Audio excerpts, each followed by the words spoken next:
প্রায় ৬৫০ বছরের ইতিহাস বুকে নিয়ে আজও দাঁড়িয়ে আছে এক গম্বুজের এই মসজিদ।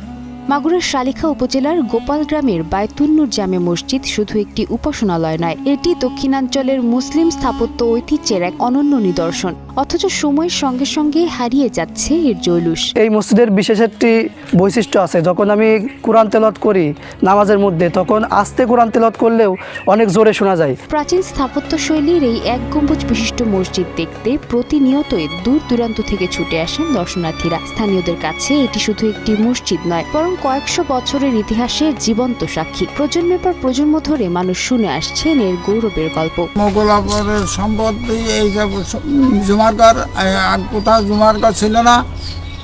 এই আমরা নামাজ পড়েছি, আমরা গ্রামের সময় থেকে নামাজ পড়ি এই জুমারঘরে।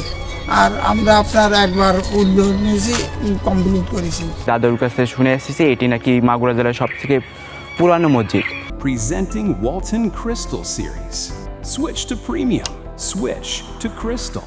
তবে ইতিহাসের এই অমূল্য স্থাপত্যটি আজ সংস্কারের অভাবে জরাজীর্ণ। স্থানীয়ভাবে দুইবার সংস্কার করা হলেও সরকারিভাবে এখনও সংরক্ষণের কোনো উদ্যোগ নেওয়া হয়নি। সময় মতো ব্যবস্থা না নিলে হারিয়ে যেতে পারে শত শত বছরের এই ঐতিহ্য, এমন আশঙ্কা স্থানীয়দের। সরকার যদি এখানে পৃষ্ঠপোষকতা করে, তো আমার মনে হয় অত্যাধুনিক প্রযুক্তির সঙ্গে যদি অ্যাড করা হয় তাহলে এটি দীর্ঘজীবী হবে। স্থানীয়দের প্রত্যাশা দ্রুত এই মসজিদকে প্রত্নতাত্ত্বিক ও ঐতিহাসিক স্থাপনা হিসেবে সংরক্ষণ করা হোক। ইসলামিক ফাউন্ডেশনও মনে করছে এটি শুধু একটি ধর্মীয় স্থাপনা নয়, বরং দেশের মুসলিম স্থাপত্য ঐতিহ্যের গুরুত্বপূর্ণ অংশ। তাই ভবিষ্যৎ প্রজন্মের জন্য এটি রক্ষা করা জরুরি। আমরা আশা করি এই গোপালগ্রাম মসজিদটি ঐতিহ্যের ধারক হিসেবে, নিদর্শন হিসেবে যুগ যুগ ধরে টিকে থাকুক, এবং সরকারের কাছে আশা এটি স্থাপত্য নিদর্শন হিসেবে সংরক্ষণের উদ্যোগ নেওয়া অত্যন্ত জরুরি। মাগুরার শতবর্ষী স্থাপত্য শুধু অতীতের স্মৃতি নয়, এটি আমাদের ইতিহাস ও সংস্কৃতির অংশ। তাই স্থানীয়দের একটাই দাবি,